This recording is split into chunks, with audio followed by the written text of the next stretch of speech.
हाँ जी दोस्तों नमस्कार। स्टडी हंगर्स पर आपका बहुत-बहुत स्वागत है।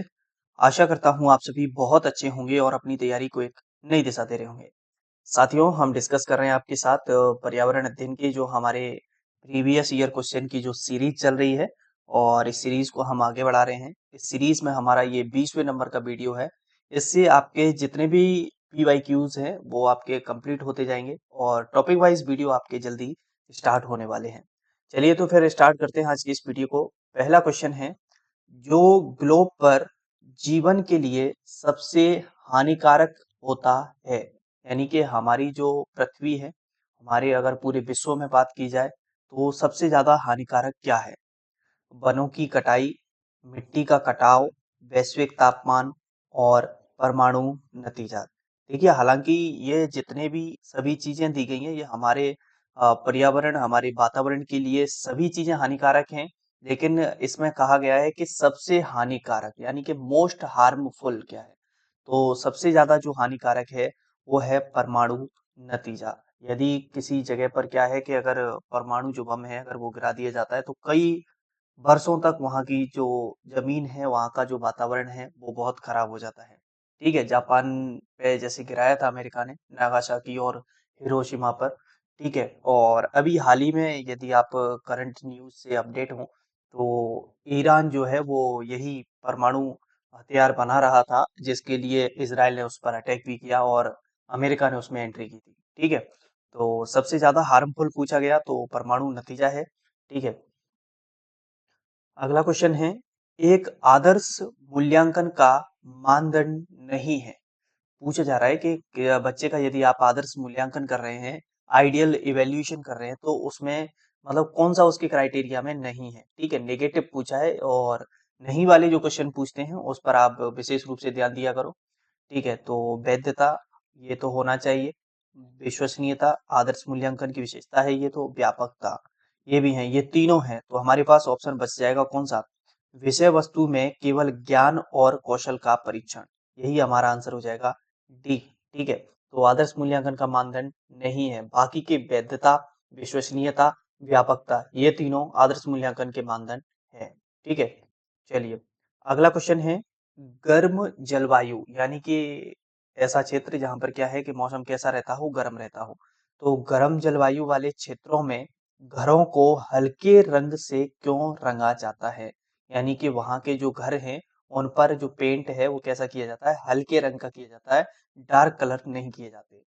क्योंकि हल्का रंग सूर्य के प्रकाश को कम अवशोषित करता है, क्योंकि हल्का रंग सूर्य के प्रकाश को कम परावर्तित करता है, क्योंकि हल्का रंग सूर्य के प्रकाश को अधिक अवशोषित करता है, क्योंकि दीवार पर हल्का रंग बहुत अच्छा लगता है।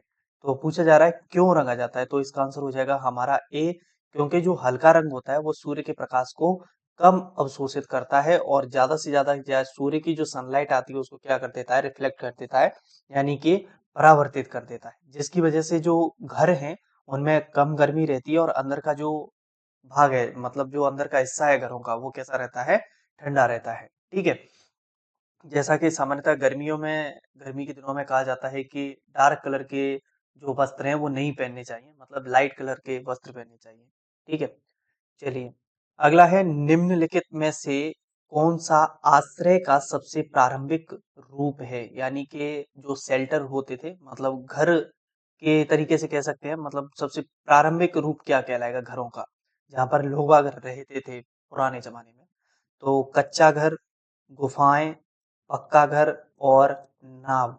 देखिए सबसे ज्यादा जो शुरुआत की अगर बात करें आदि मानवों के समय में और बाकी के और भी जैसे जो समय रहा प्राचीन समय, तो वहां पर सबसे प्रारंभिक रूप में जो उपयोग की गई वो गुफाएं उपयोग में की गई, केव्स। ठीक है, तो मनुष्यों के लिए आश्रय का सबसे प्रारंभिक रूप संभवतः प्राकृतिक चट्टानें आश्रय या गुफाएं थी, जिसके बाद शाखाओं और जानवरों की खाल से बनी झोपड़ियां जैसी अल्प विकसित संरचनाएं आई। ठीक है, तो सबसे प्रारंभिक रूप पूछा गया आश्रय का तो गुफाएं। अगला है सेंड मार्टिस। ऐसा लग रहा है जैसे किसी व्यक्ति का नाम है, लेकिन ये सेंड मार्टिस जो है वो एक पक्षी है। ठीक है, सेंड मार्टिस अपना घोंसला बनाने के लिए सुरंग खोदते हैं। ठीक है, ये जो घोंसला बनाते हैं वो अपना घोंसला कैसे बनाते हैं? सुरंग खोद कर। और वे खालिस्तान में घोंसला बनाते हैं और नदी किनारे खदानों और चट्टानों के खुले हुए चेहरों पर सुरंग बनाते हैं। तो ये जो सेंट मार्टिस पक्षी है ये कैसे मतलब घोंसला बनाता है? पृथक क्षेत्र में, कॉलोनियों में और खेतों में और चूना पत्थर में। तो ये कॉलोनीज में रहते हैं, मतलब ग्रुप में एक साथ रहते हैं। ठीक है, तो बी इसका आंसर है। और क्या है, ये जो सेंट मार्टिस है ये जो पहाड़ियां होती हैं या मतलब नदी के किनारे जो खदानें हैं, चट्टानें हैं, उनमें जो छोटे छोटे बिल टाइप के होते हैं उनमें क्या करते हैं, ये अपना घर बनाते हैं, घोंसला बनाते हैं। ठीक है, याद रखें इसे। चलिए अगला है, पानी में मौजूद कार्बनिक यौगिकों को ऑक्सीकरण करने वाले पदार्थों से युक्त रासायनिक प्रतिक्रियाओं के माध्यम से ऑक्सीकरण करने के लिए आवश्यक ऑक्सीजन के रूप में जाना जाता है। क्वेश्चन को पुनः पढ़ें। पानी में मौजूद जो कार्बनिक यौगिक हैं उनको ऑक्सीकरण करने वाले पदार्थों से युक्त रासायनिक प्रतिक्रियाओं के माध्यम से ऑक्सीकरण करने के लिए जो ऑक्सीजन के रूप में जाना जाता है। तो जैव रासायनिक ऑक्सीजन की मांग, बीओडी यानी कि biochemical oxygen demand, chemical oxygen demand, COD यानी कि रासायनिक ऑक्सीजन की मांग, डिसॉल्व ऑक्सीजन यानी कि घुलित ऑक्सीजन, यूट्रोफिकेशन यूट्रोफिकेशन। तो इसका आंसर क्या हो जाएगा? इसका आंसर है आपका बी, केमिकल ऑक्सीजन डिमांड यानी कि रासायनिक ऑक्सीजन की मांग। ठीक है, अगला है, भारत में जल संरक्षण प्रणाली का प्रयोग, यानी कि वाटर को क्या किया जाए, कंजर्व किया जाए। भारत में जल संरक्षण प्रणाली का प्रयोग प्राचीन काल से किया जाता है, बिल्कुल। और खाद्यान्न पद्धति का प्रयोग किस राज्य में किया जाता है? पानी के संरक्षण के लिए खाद्यान्न पद्धति जो है इसका उपयोग किस राज्य में करते हैं? तमिलनाडु, असम, पंजाब और राजस्थान। तो जो खाद्यान्न पद्धति है जल संरक्षण के लिए उपयोग में लाई जाती है, तो ये राजस्थान में उपयोग में लाई जाती है। ठीक है, याद रखें। और खासकर यदि राजस्थान में भी बात की जाए तो पश्चिमी राजस्थान में जो जैसलमेर जिला है वहां पर ये प्रयोग में ली जाती है। अगला है, निम्नलिखित में से कौन एक खाद्य श्रृंखला का निर्माण करता है? फूड चेन का निर्माण कौन सा ऑप्शन हमारा करेगा? घास, गेहूं और आम, घास, बकरी और मानव, बकरी, गाय और हाथी, घास, मछली और बकरी। क्या आंसर हो जाएगा इसका? खाद्य श्रृंखला का निर्माण तो कौन करेगा? बी वाला ऑप्शन करता है, यानी कि घास। घास को कौन खाएगा? बकरी। बकरी को कौन खा जाएगा? मानव खा जाएगा। ठीक है, तो इसी तरीके से घास जो है वो उत्पादक कहलाएगा, बकरी प्राथमिक उपभोक्ता और मानव क्या हो जाएगा यहाँ पर? द्वितीयक उपभोक्ता। ठीक है, तो फूड चेन का यहाँ पर निर्माण हो रहा है। अगला है, वसा यानी कि फैट में कितने कैलोरी प्रति ग्राम का योगदान करता है? यानी कि जो फैट है उसमें कितनी कैलोरी पाई जाती है 1 ग्राम में? 9, 8, 7 और 10। तो कितनी पाई जाती है? 9 कैलोरी पाई जाती है। तो 1 ग्राम जो फैट होता है यानी कि वसा है उसमें 9 कैलोरी पाई जाती है। 1 ग्राम यदि कार्बोहाइड्रेट की बात करें तो वहां पर 4 कैलोरी पाई जाती है। और 1 ग्राम प्रोटीन की यदि बात की जाए तो उसमें 4 कैलोरी पाई जाती है। ठीक है, याद रखें, साइंस के फैक्ट हैं। अगला है, जेमिनी। जेमिनी का अर्थ है, जो फुल फॉर्म है, स्टैंड्स हैं वो बहुत पूछी जा रही हैं। यदि आप शुरुआत से वीडियोस को देख रहे हैं तो आपको देखने को मिलेगा। और खासकर जो फोकस किया प्रीवियस ईयर में जो प्राथमिक स्तर की परीक्षा हुई उसमें स्पेस से रिलेटेड बहुत अच्छे स्तर के क्वेश्चन पूछे गए, अंतरिक्ष से। और अंतरिक्ष में भी यदि हम बात करें तो हमारे इसरो को कवर किया उसने, ठीक है, अच्छे से। नासा को अच्छे से कवर किया है, ठीक है। डीआरडीओ से क्वेश्चन बहुत आए हैं। तो क्वेश्चन जो है स्पेस का वेटेज अच्छा रहा है और अच्छे स्टैंडर्ड लेवल के क्वेश्चन यहाँ पर देखने को मिले हैं। तो यहाँ पर फुल फॉर्म पूछी जा रही है जेमिनी। तो जेमिनी की बात की जा रही तो GAGAN enabled mariners instrument for navigation and information. अगला ऑप्शन है, gas enabled mariners instrument for navigation and information, graph enabled mariners instrument for navigation and information, given enabled mariners instrument for navigation and information। तो Gemini की जो full form है वह है आपका option A, यानी कि GAGAN enabled mariners instrument for navigation and information. ठीक है, याद रखिए फुल फॉर्म को, जितनी भी फुल फॉर्म आपके आती जा रही हैं उनको आप एक अलग से पेज पर नोट डाउन कर लें। ठीक है, तो सभी डाटा आपका एक जगह कलेक्ट हो जाएगा। बाकी का मैं तो कोशिश कर ही रहा हूँ कि एक जगह जितनी भी मतलब इंफॉर्मेशन है वो आपकी, जैसे फुल फॉर्म की हुई या कौन सी एजेंसी का मुख्यालय कहाँ पर है, इसकी आपके लिए अलग से एक बनाई जाए पीडीएफ। तो बाकी का लेकिन आप अपने सेल्फ ही करते रहें। अगला है डीआरडीओ जो है निम्न में से किस संगठन के साथ सहयोग नहीं करता है? अंतरिक्ष विभाग के साथ, परमाणु ऊर्जा विभाग के साथ, कॉरपोरेट कार्य विभाग के साथ और वैज्ञानिक और औद्योगिक अनुसंधान परिषद के साथ। देखिए, डीआरडीओ अंतरिक्ष विभाग के साथ करता है, मतलब इसका जो मतलब एक तरीके से कोलैब की बात की जाए तो कोलैब जो है वो अंतरिक्ष के साथ है, परमाणु ऊर्जा विभाग के साथ है और वैज्ञानिक और औद्योगिक अनुसंधान परिषद के साथ है। कॉरपोरेट कार्य विभाग के साथ नहीं करता है, तो सी आपका इसका आंसर हो जाएगा। अगला है रॉकेट फाल्कन 9। रॉकेट जो फाल्कन 9 है इसका डिजाइन और निर्माण किसके द्वारा किया गया था? नासा, इसरो, स्पेस एक्स और डीआरडीओ। तो रॉकेट फाल्कन 9 का जो डिजाइन है वो स्पेस एक्स के द्वारा किया गया है। ठीक है। अगला है निम्नलिखित में से किस देश से टमाटर, आलू और हरी मिर्च आए? यदि आपने हमारी जो एमपी बोर्ड की जो बुक थी, एमपी बोर्ड एनसीईआरटी बेस्ड की जो एक सीरीज हमने प्रारंभ की थी और उसमें हमने आपके साथ डिस्कस किए थे क्लास 3, 4 और 5 के ईवीएस को हमने वहां पर आपके साथ डिस्कस किया था, जो इम्पोर्टेंट फैक्ट्स थे उनको। शायद आपने वो सीरीज नहीं देखी होगी, अगर देखी है तो वो साथी उसमें देख पा रहे होंगे कि कौन कहाँ से आई जी आलू मिर्ची, ऐसे एक पोइम टाइप की दी है क्लास 5 की ईवीएस में। तो उसको डायरेक्टली देखिए, ये क्वेश्चन वहां से बना है कि टमाटर, आलू और हरी मिर्च किस देश से आए?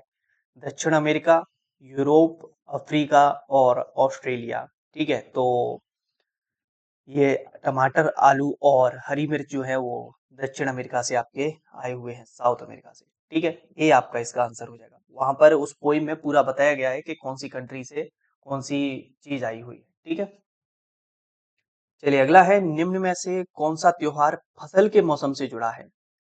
राखी, क्रिसमस, बिहू और महावीर जयंती। तो फसल की फसल से मतलब रिलेटेड जो फेस्टिवल है वो है बिहू। ठीक है, और बिहू जो है वो आपका असम में मनाया जाता है। असम का प्रमुख त्योहार है ये, और इसमें भी एक्चुअली जो मनाए जाते हैं असम में, इसमें भी 3 है।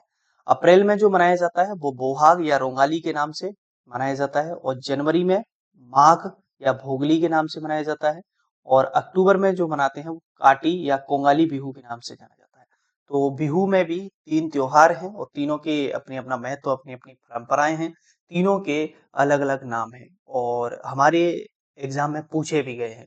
अप्रैल में जो मनाते हैं उसे बोहाग या रोंगाली बिहू कहते हैं, जनवरी में मनाते हैं उसे माघ या भोगली बिहू कहते हैं, और अक्टूबर में जो मनाते हैं उसे काटी या कोंगाली बिहू कहते हैं। ठीक है, और असम का ये प्रमुख त्योहार है।